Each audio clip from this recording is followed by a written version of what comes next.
video, I'll be showing you how you can change your Gcash number in Lazada. First, I want you to click the account button on the bottom right corner of the screen.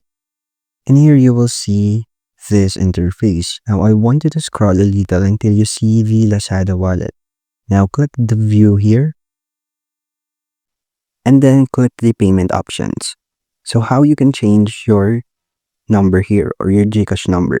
Well, as you can see, when you click on Gcash, I don't have any existing Gcash number. So I just have to link it into my Lazada. So just type in your number here and then just click the next button.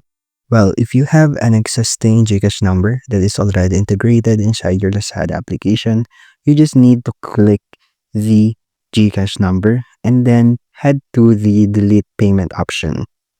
And after deleting it, you can now replace your Gcash number. So just head here and then type in again your number or your new Gcash number.